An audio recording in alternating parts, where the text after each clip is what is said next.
साथियों नमस्कार, मैं doctor Anand Kumar Gupta, chest physician Balrampur अस्पताल।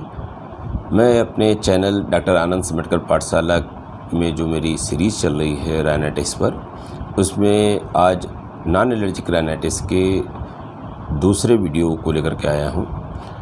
साथियों, पिछले वीडियो में हम लोगों ने देखा कि ऑक्यूपेशनल राइनाइटिस क्या होती है और नॉन एलर्जिक राइनाइटिस क्या होती है, नॉन एलर्जिक राइनाइटिस के प्रकार क्या क्या हैं। आज हम उसमें से पहला टाइप, जिसको हम लोग non allergic rhinitis eosinophilic syndrome NARES NARES कहते हैं, इसको हम लोग इसिनोफिलिक राइनाइटिस के नाम से भी जानते हैं। ये एक दीर्घकालिक अर्थात क्रॉनिक, लगातार बनी रहने वाली अर्थात परसिस्टेंट प्रकार की राइनाइटिस है। इसमें जैसा सारी राइनाइटिस में होता है, छींके आना अर्थात स्नीजिंग, नाक से पानी आना अर्थात राइनोरिया, नाक में खुजली अर्थात नेजल इचिंग या नेजल प्लूराइटिस जैसे मुख्य लक्षण के साथ ख़ास बात ये मिलती है इस तरह के मरीजों में जो घ्राण शक्ति होती है वो लगभग शून्य प्राय हो जाती है।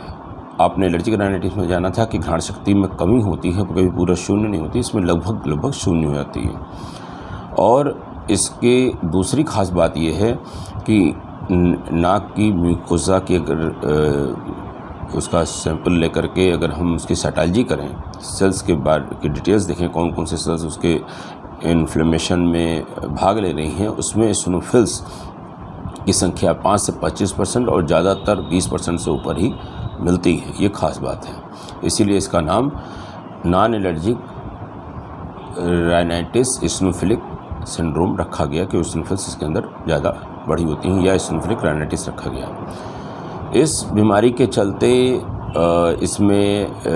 चलते जो है कुछ बीमारियों का खतरा ज़्यादा देखा जाता है, जैसे नाक में पॉलिप होना, जिसको नेज़ल पॉलिप कह सकते हैं।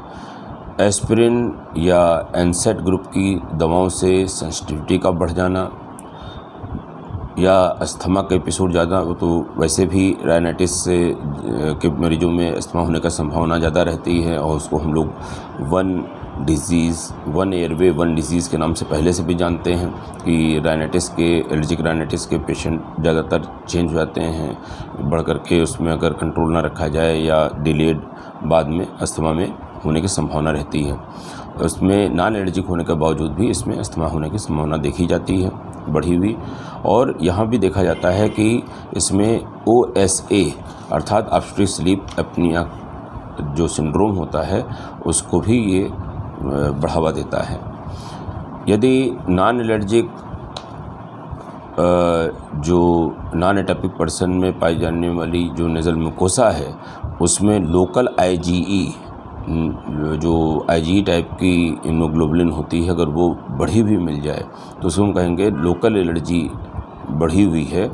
क्योंकि हम लोगों ने जाना है कि नॉन एलर्जिक पेशेंट्स में, नॉन एटॉपिक पर्सनस में जो टोटल IgE होती है ब्लड में वो तो नॉर्मल होती है, लेकिन अगर किसी की नेज़ल म्यूकोसा में लोकल IgE बढ़ी मिल जाए तो इस कंडीशन को लोकल एलर्जिक राइनाइटिस या एंटॉपी ENTOPY एंटॉपी भी कहते हैं।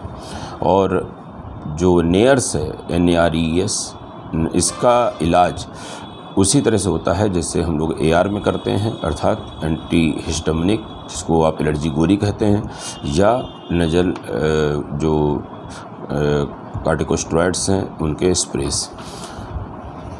तो इस तरह से आपने जाना कि नेयर्स अर्थात नॉन एलर्जिक जो राइनाइटिस इसिनोफिलिक सिंड्रोम है, जिसको हम इसिनोफिलिक राइनाइटिस कहते हैं, वो क्या होती है और उसका मैनेजमेंट कैसे होता है। अब हम लोग हार्मोनल राइनाइटिस के बारे में समझते हैं। इसमें खास करके महिलाओं में जिनमें हार्मोनल परिवर्तन जल्दी और हर महीने बार देखा जाता है, उनमें नाक में जकड़न अर्थात नेज़ल कंजेशन और नाक से पानी आना अर्थात राइनोरिया के लक्षण अक्सर देखे जाते हैं। जैसे 18 से 42% महिलाओं में प्रेगनेंसी के दौरान, गर्भकाल के दौरान, खास करके फर्स्ट ट्राइमेस्टर में पहले 3 महीने में इन लक्षणों का होना देखा जाता है, जो डिलीवरी के साथ ख़त्म हो जाता है।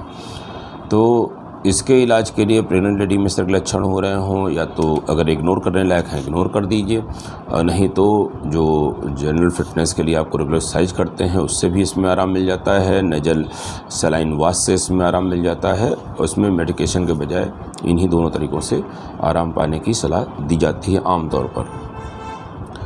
और जो दूसरी स्थितियां हैं बदलते हार्मोन के स्तरों की वजह से, जैसे प्यूबर्टी अर्थात जब लड़की या लड़का यौवन काल में प्रवेश करता है, मेंस्ट्रुअल साइकिल जो मासिक धर्म होता है औरतों में, लड़कियों में, HRT अर्थात हार्मोनल रिप्लेसमेंट थेरेपी जब पोस्ट मेनोपॉज़ल औरत होती है जिसका मासिक आना बंद हो चुका होता है, उसमें कभी कभी पोस्ट मेनोपॉज़ल ऐसे लक्षण पैदा होते हैं जिसको हम लोग PMS या पोस्ट मेनोपॉज़ल सिंड्रोम भी कहते हैं, कि जैसे चेहरे पे गर्मी छूटना, चिड़चिड़ा हो जाना, इस तरह के लक्षण आने लगते हैं।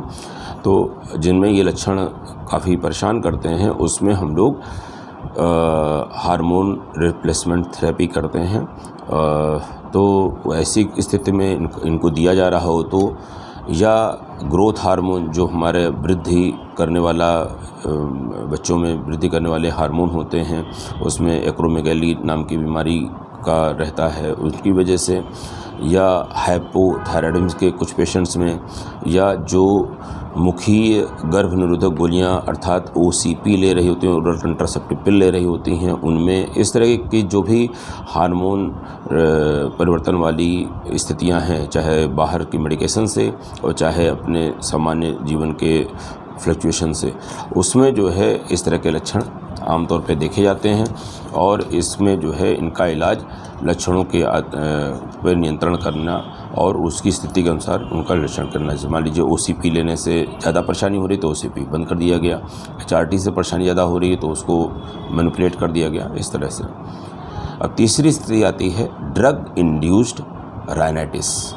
ड्रग इंड्यूस्ड राइनाइटिस में कुछ एंटी हाइपरटेंसिव ड्रग्स जैसे कहते हैं ACE इनहिबिटर कहलाती हैं, जिसमें रेमिप्रिल, इनालाप्रिल इस तरह की दवाइयाँ आती हैं, या बीटा ब्लॉकर्स जिसमें मेटोप्रोलाल इस तरह की दवाइयाँ आती हैं।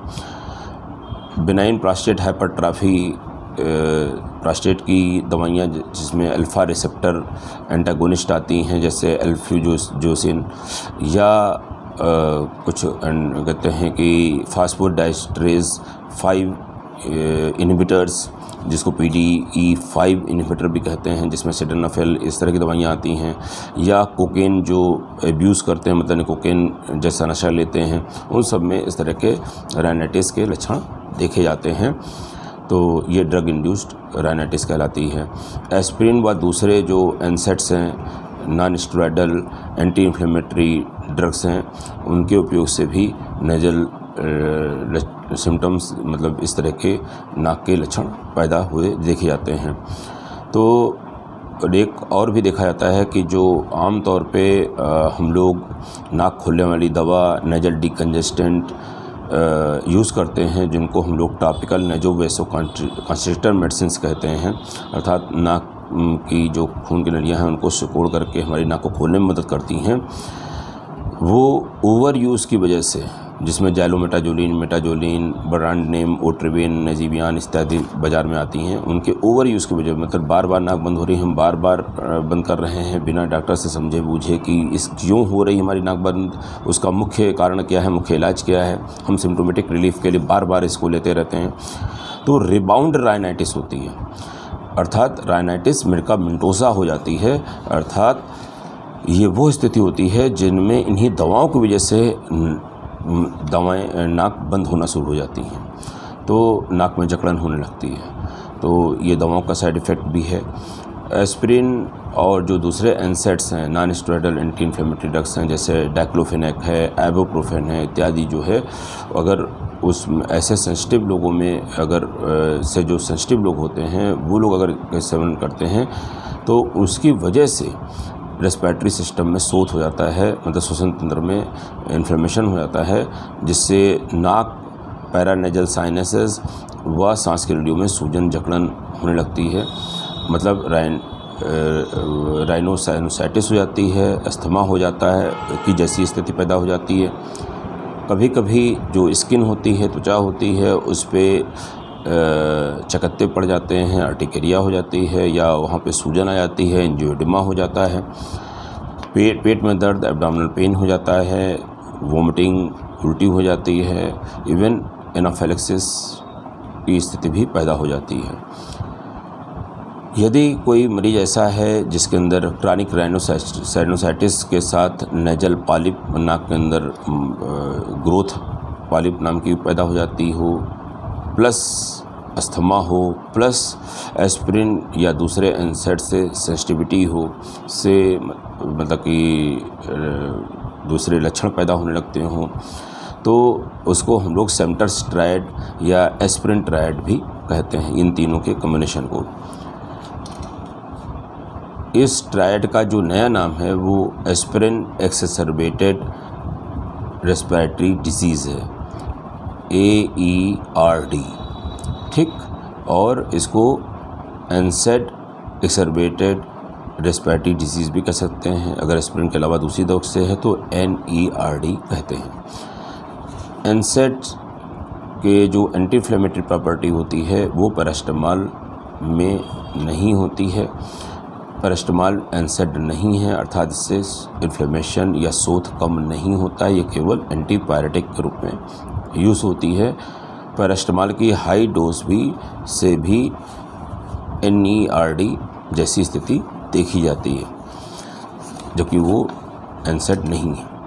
अस्थमा के मरीज का लगभग 9% व नेजल पॉलिप के साथ जो अस्थमा के पेशेंट हैं उनके लगभग 30% में NERD या AERD की स्थिति देखी जा रही होती है। और ये किस कारण से पैदा होते हैं ऐसा पता नहीं लग पाया है, अचानक ही ये पैदा होती हैं, ट्रिगर इसका अननोन है अर्थात। और कुछ मरीजों में अल्कोहल लेने से भी श्वसन तंत्र की ये बीमारियां प्रकट हुई देखी जाती हैं।